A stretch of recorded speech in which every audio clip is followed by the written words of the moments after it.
दोस्तों आजकल अवैध संबंध की कितनी ही न्यूज़ आ रही है। अवैध संबंध के चक्कर में कोई क्राइम कर देता है, कुछ हो जाता है, कभी कोई किसी को मार देता है, कुछ हो जाता है।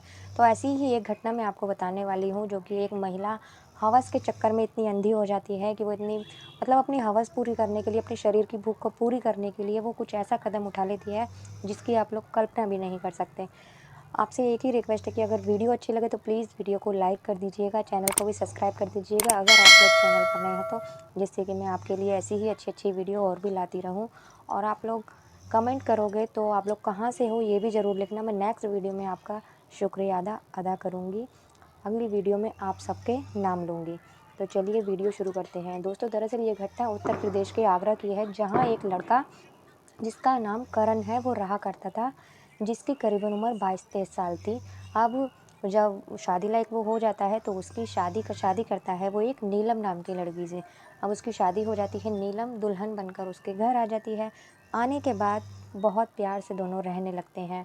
अच्छा, जहाँ करण रहा करता था वहीं पास-पास पर ही थोड़ी दूर पर उसका सारा मतलब रिश्तेदारी थी, तो वहीं सब रहा करते थे और एक दूसरे के घर भी आया करते थे क्योंकि पास में ही सब रहते थे। अब धीरे-धीरे 1.5 साल निकल जाता है, अच्छा खासा उनका परिवार था। 1.5 साल निकलने के बाद में करण के माता-पिता बचपन में ही गुज़र गए थे। 1.5 साल निकलने के बाद में उनके एक बेटे का जन्म होता है। अब बेटा लगभग 2 साल का हो जाता है। धीरे-धीरे सब कुछ सही चल रहा था, कुछ भी गलत नहीं था। और बेटा जब 2 साल का हो जाता है, 2-3 साल का, तो करण को लगता है कि अब मेरे घर की मतलब ज़रूरतें बढ़ गई हैं, अब हमारे बच्चा भी हो गया है, बच्चे को स्कूल भी जाना पड़ेगा। तो अब मुझे कमाई का ज़रिया और बढ़ाना पड़ेगा, जिससे कि अच्छे पैसे आएँ, ज़्यादा कमाई हो, तो मेरा बेटा अच्छे स्कूल में पढ़े और अच्छा पैसा आए, मेरी पत्नी भी अच्छे से रहे। तो वो सोचता है शहर में काम करने की। तो ऐसे ही ज़्यादातर गाँव के लोग शहर में काम करते हैं, कोई बॉम्बे चला जाता है तो कोई दिल्ली आ जाता है। ऐसे ही करण दिल्ली आ गया था काम करने के लिए और अपनी पत्नी को वहीं छोड़कर आया था, क्योंकि काफ़ी सारे रिश्तेदार भी वहाँ थे, तो इसीलिए वहीं छोड़कर आया था उसे। अब वहाँ रहते-रहते करण काम करने लगा था वहाँ, और वहाँ से हर 2-3 महीने में खुद आया करता था और ढेर सारे पैसे भी लाया करता था कमा के, अपनी पत्नी के हाथ में दिया करता था, जिससे कि उसके बेटे की परवरिश हो और पत्नी भी अच्छे से रहे। अब 10-15 दिन के लिए करण आता था, 10-15 दिन में अच्छे से पूरा 100% अपनी बीवी को देता था, और जो ताकि उसे उसकी कमी खले ना। 10-15 दिन वो खूब अच्छे से अपनी पत्नी के साथ रहता था, उसकी पत्नी भी उसके संग रहती थी। दोस्तों ऐसे ही करते-करते काफ़ी टाइम निकल जाता है। उसके बाद जो उसके ही रिश्तेदार जब वहाँ रहते थे, तो उसके ही रिश्तेदार में एक उसके चाचा का लड़का होता है, जो चचेरा भाई होता है करण के, उसका नाम होता है समीर। अब वो उसके घर आया जाया करता था। वो उसको समीर को बोलकर भी जाता है, अगर तेरी भाभी को कोई ज़रूरत पड़े तो तू उसका हमेशा ध्यान रखना। और वैसे वो जो समीर होता है वो उसको बहन बोला करता था, अपनी बहन, बड़ी बहन माना करता था। और जो उसकी पत्नी थी नीलम, वो भी उसे अपना भाई ही बोला करती थी, भाई कर ही बात किया करती थी। दोनों में देवर भाभी का रिश्ता था, लेकिन वो भाई बहन ही एक दूसरे को बोला करते थे। दोस्तों वो तो करण तो चला जाता है, उसके बाद वो उसके घर आया जाया करता था, जो भी उसका काम होता था वो कर दिया करता था। ऐसे ही वक्त बीतता रहता है कि अचानक एक दिन, और कभी कभी देवर भाभी वाली मजाक भी होया करती थी। कहते हैं ना, एक में दो बात छुपी होती है, ऐसी बातें भी एक दूसरे में हो जाया करती थी, देवर भाभी वाली मजाक भी हो जाया करती थी। ऐसे ही एक दिन जब उसके घर आता है समीर, आने के बाद उसका हाथ पकड़कर अपनी तरफ खींचता है नीलम को, तो वो उसके ऊपर गिर पड़ती है, उसका हाथ उसके प्राइवेट पार्ट पर पड़ जाता है। पड़ने के बाद समीर हंस देता है, और वो भी कोई ज़्यादा, जो नीलम होती है वो भी इस बात का विरोध नहीं करती, वो भी हंसने लगती है। तो समीर को यही लगता है कि इसकी तरफ से भी हाँ है। अब दोनों को एक दूसरे से सिग्नल मिल चुका था कि दोनों की तरफ से हाँ है। अब जो नीलम होती है वो उठती है और दरवाजे बंद करती है अपने घर का, क्योंकि उसके घर कोई आता जाता इतना तो था नहीं, उसे पता था इस टाइम कोई नहीं आएगा, और उसका बच्चा भी 2-3 साल का था, तो इतना बड़ा नहीं था। अब वो उसके साथ पति पत्नी वाला वो जो देवर भाभी की मर्यादा होती है, जो भाई बहन की मर्यादा होती है, उसको तार तार कर देते हैं। और दोनों एक दूसरे की सीमाएं भूल जाते हैं, एक दूसरे के रिश्ते की, और रिश्ते को तार तार कर देते हैं, और दोनों पति पत्नी की तरह संबंध बनाते हैं खूब।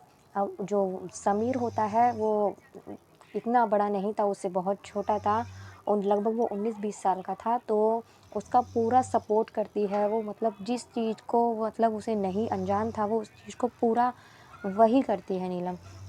मतलब पूरा उसका सपोर्ट करती है, पूरा उसे मतलब बताती है क्या करना चाहिए और क्या नहीं करना चाहिए। ऐसे दोनों का रिश्ता बन जाता है। और ये चीज़ें जब समीर का ये फर्स्ट टाइम था तो उसे अब और लगता है कि मैं ऐसे ही करूँ। तो दोनों का रिश्ता अब ऐसे ही सारी हदें पार कर चुका था और दोनों का रिश्ता अब ऐसे ही रोज़ बनने लगा था। धीरे धीरे वक्त बीतता जाता है। इधर जो करण होता है वो भी अपने घर आता था। आने के बाद अपनी पत्नी को उसी तरह प्यार करता था। 10-15 दिन के लिए आता था, पैसे अपनी पत्नी को देता था, अपने बेटे को प्यार करता था और उसका बच्चा भी स्कूल जाने लगता है।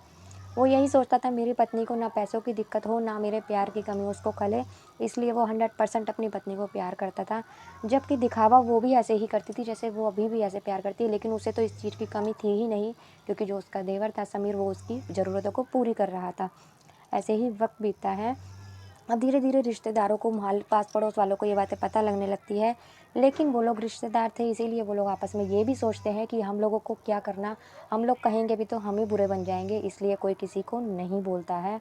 और ऐसे ही उनका सिलसिला करीबन 5 साल चलता है उनका रिश्ता। और करण को इस बात पर शक भी नहीं होता क्योंकि कोई उसे बताता ही नहीं है। दोस्तों अब करीबन 5 साल निकल जाते हैं तो उसका जो बेटा होता है वो 8 साल का हो चुका था। अब उसका बेटा करण का और नीलम का बेटा 8 साल का हो जाता है कि अचानक एक दिन वो जब समीर उसके घर आता है तो उनसे संबंध बनाने को बोलता है। तो बोलने के बाद जो उसका बेटा होता है, नीलम अपने बेटे को कहती है कि बेटा जाओ बाहर जाकर खेल लो। तो उसका बेटा होता है वो बाहर चला जाता है और वो लोग दरवाज़ा अंदर से बंद नहीं करते हैं, लॉक नहीं करते हैं और ऐसे ही आपत्तिजनक स्थिति में संबंध बना रहे होते हैं खुलकर। किसी बात की उन्हें परवाह नहीं होती। उन्हें यही लगता है कि बेटा तो अब 1-2 घंटे के लिए गया, क्योंकि वो हर रोज़ ही ऐसे चला जाया करता था। लेकिन उस दिन जो बेटा होता है उसका खेलने का ज़्यादा मन नहीं करता, उसकी तबीयत ठीक नहीं होती, तो वो आधा घंटा ही खेलता है और वापस दरवाज़ा खोलकर अंदर आ जाता है। आने के बाद जब वो देखता है कि अपने चाचा को और अपनी मम्मी को ऐसी अवस्था में, तो वो 8 साल का हो चुका था, तो उसे वो चिढ़ जाता है और बोलता है कि नहीं ये सब गंदा है, हटो यहाँ से। जो वो ऐसे बोलता है, अपनी मम्मी को आवाज़ लगाता है तो दोनों चौंक जाते हैं। तो उसकी जो माँ होती है वो उसको कहती है कि बेटा ऐसी कोई बात नहीं है और हम सब तो सिर्फ़ एक ऐसी गेम खेल रहे थे हम दोनों। लेकिन वो जो होता है नहीं ये गंदा है, वो ऐसे करके बोलता है बच्चा। ऐसे करने के बाद में जो नीलम होती है वो उसको बोलती है करण को, तुम जाओ पैसे लो और इसे बाहर ले जाओ यहाँ से। करण कहता है कि लाओ मुझे 10 रुपए दो और मैं इसे चीज़ दिलाकर बाहर ले जाता हूँ, ये खेल लेगा, वहाँ भूल जाएगा ये बात। जैसे ही वो जाने लगता है, जो नीलम होती है वो कहती है कि ये अब इतना समझदार है कि इसने सब कुछ देख लिया है और ये किसी को भी बता देगा हमारे बारे में। तुम एक काम करो, पैसे ले जाओ और इसे यहाँ से लेके जाओ और वापस इसे लेके मत आना। दोस्तों वो माँ थी, उसने एक एक बार में उसको ऐसा बोल दिया, उसे ज़रा भी नहीं लगा कि 9 महीने उसने अपने बच्चे को अपने पेट में रखा है। उसने उसको जब ये बात बोली तो करण समीर एक बार में राज़ी हो गया ये सब करने के लिए। उसने उसकी बात तुरंत मान ली और वो 10 रुपए लेकर उसको चिप्स या कुरकुरे कुछ भी दिलाने के लिए बाहर ले गया, उसे दिलाया और सीधा अपने घर गया। अपने घर की छत पर उसको ले गया। पहले उसने अपनी चीज़ ख़त्म की, चीज़ ख़त्म करने के बाद में फिर वो एक बैट से लेकर एक डंडे से लेकर उसके सर पर वार करता है। और पहले तो वो लड़का जो होता है रोता है, बच्चा उसको बोलता है कि मुझे छोड़ दो चाचा, लेकिन वो नहीं मानता और उसको बैट से इतनी ज़ोरदार वार करता है उसके सर पर कि उसकी मौत हो जाती है। उसके बाद मतलब ख़त्म हो जाता है वो और उसको उसकी जो बच्चे को फिर कहीं वहीं अपनी छत पर छुपा देता है और वापस नीचे आ जाता है। अपना मतलब साफ़ सफाई करके कपड़े वगैरह चेंज कर कर फिर वापस आ जाता है उसके पास, उसे सारी बात बता देता है और फिर दोनों बच्चे को ढूंढने का नाटक करते हैं। आस पड़ोस वालों से पूछते हैं और उसको फ़ोन भी कर दिया जाता है करण को कि बच्चा नहीं मिल रहा है, खेलने के लिए गया था और अभी घर वापस नहीं आया है। वो वहाँ से ट्रेन पकड़कर सीधा आ जाता है। आने के बाद में बच्चे को ढूंढते हैं, पुलिस स्टेशन भी जाते हैं, कंप्लेंट लिखवाते हैं कि बच्चा यहीं खेल रहा था। अब पुलिस बच्चे को ढूंढना शुरू करती है, ढूंढती रहती है लेकिन बच्चे का कुछ अता पता नहीं चलता। तो पुलिस कहती है कि मतलब डॉग की मदद से उनको ढूंढा जा सकता है। तो डॉग की टीम को बुलाया जाता है और ढूंढा जाता है। अब जो नीलम होती है वो उसको कहती है फटाफट जाकर उसको कहीं और फेंक दो, नहीं तो तुम पकड़े जाओगे, फंस जाओगे। ऐसा कहने के बाद जो समीर होता है वहाँ से तुरंत भागा भागा जाता है और उसको बच्चे को उठाकर कहीं दूर ले जाकर नहर के किनारे फेंक देता है। फेंकने के बाद फेंकने के बाद जब डॉग को तो पता चल जाता है, जब डॉग को देखा जा डॉग पता लगा लेता है, बच्चा मिल जाता है। मिलने के बाद उसको अपने कब्जे में ले लिया जाता है और फिर करण को हाथ सौंप दिया जाता है, माँ बाप को दे दिया जाता है बच्चे को। तो फिर पता लगाया जाता है कि किसने मारा और कहाँ फेंका इस बच्चे को। तो डॉग जो होता है वो वहीं पहुँच जाता है जहाँ पर उसको छुपा रखा था। इससे करण उसके समीर के ऊपर शक जाता है और समीर को पुलिस अरेस्ट कर लेती है। अरेस्ट करने के बाद में उससे सख्ती से पूछताछ करती है। लगभग 15 मिनट बाद वो सब कुछ बता देता है। सब कुछ बताने के बाद में वो सब कुछ बता देता है कि उसके जो वो उसकी पत्नी थी, करण की पत्नी थी, उसकी भाभी थी, उसके साथ उसका नाजायज़ संबंध था। सारी बात वो बता देता है कि करीबन 5-6 साल से उसका उसके संग चक्कर चल रहा है, संबंध चल रहा है। इस पर करण को बहुत ज़्यादा अफ़सोस होता है और वो यकीन ही नहीं कर पाता कि ऐसा भी हो सकता है, मेरे पीछे ऐसा हो रहा था। इतना विश्वास करता था वो उस पर और अपनी पत्नी पर, लेकिन दोनों ने उसके विश्वास को तार-तार कर दिया।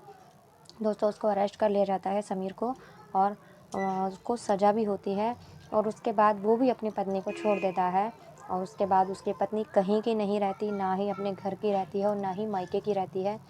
तो दोस्तों, ऐसे बहुत सारे रिश्ते होते हैं। ये कहानी सुनाने का उद्देश्य किसी को परेशान करना, दुखी करना नहीं है, लेकिन ऐसे ही हवस के चक्कर में आजकल लोग अपना घर बिगाड़ देते हैं और रिश्तों को, यहाँ तक कि क्राइम भी कर बैठते हैं। तो आप लोग इस बात से दूर रहें। आप लोग अपने आप को और अपने घरवालों को सतर्क रखें, सावधान रहें, यही मेरी कामना है। अगर आपको वीडियो अच्छी लगे तो प्लीज़ लाइक ज़रूर कर देना। लाइक करे बगैर नहीं जाना और अगर आपने टच किया है वीडियो पे तो आप वीडियो को फुल ज़रूर देखना। मिलते हैं नेक्स्ट किसी वीडियो में, तब तक के लिए नमस्कार।